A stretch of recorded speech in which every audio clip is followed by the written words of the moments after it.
dari kelas B mahasiswa jurusan Sosiologi semester 1. Di video kali ini saya akan menjelaskan tentang implementasi peraturan Presiden nomor 63 tahun 2019 tentang penggunaan bahasa Indonesia guna memenuhi tugas ujian akhir semester pada mata kuliah bahasa Indonesia dengan dosen pengampu Ibu Nuramila SPD MPD.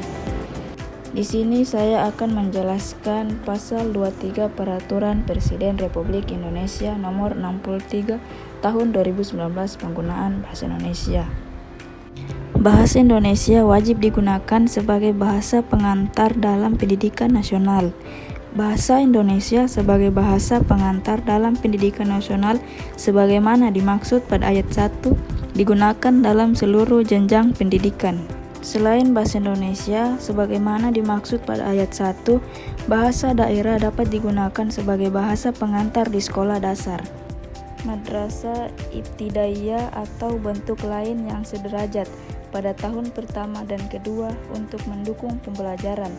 Selain bahasa Indonesia, sebagaimana dimaksud pada ayat 1, bahasa asing dapat digunakan sebagai bahasa pengantar untuk mendukung kemampuan berbahasa asing peserta didik. Nah, perlu kita ketahui, bahasa Indonesia digunakan dalam kegiatan belajar mengajar mulai dari pendidikan dasar, menengah, hingga perguruan tinggi.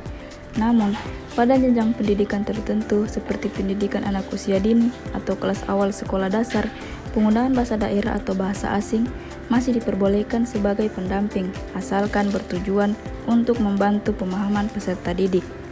Tujuan dari aturan ini adalah untuk menjaga persatuan bangsa, memperkuat identitas nasional, serta memastikan penyampaian ilmu pengetahuan dapat dipahami secara merata oleh seluruh warga negara Indonesia. Contoh pertama adalah kegiatan belajar mengajar di sekolah. Guru menyampaikan materi pelajaran seperti matematika, IPA atau sejarah menggunakan bahasa Indonesia sebagai bahasa utama. Meskipun terdapat istilah asing, guru biasanya akan menjelaskan kembali maknanya dalam bahasa Indonesia sehingga siswa tetap memahami materi dengan baik. Contoh kedua dapat kita lihat di perguruan tinggi, dosen menjelaskan materi perkuliahan, diskusi kelas, hingga ujian menggunakan bahasa Indonesia. Selain itu, skripsi, tesis, dan disertai juga wajib ditulis dalam bahasa Indonesia, kecuali program studi bahasa asing yang memiliki ketentuan khusus. Nah, kesimpulan dari pasal 23 Peraturan Presiden nomor 63 tahun 2019, kita diharapkan lebih sadar dan bertanggung jawab dalam menggunakan bahasa Indonesia, khususnya di lingkungan pendidikan.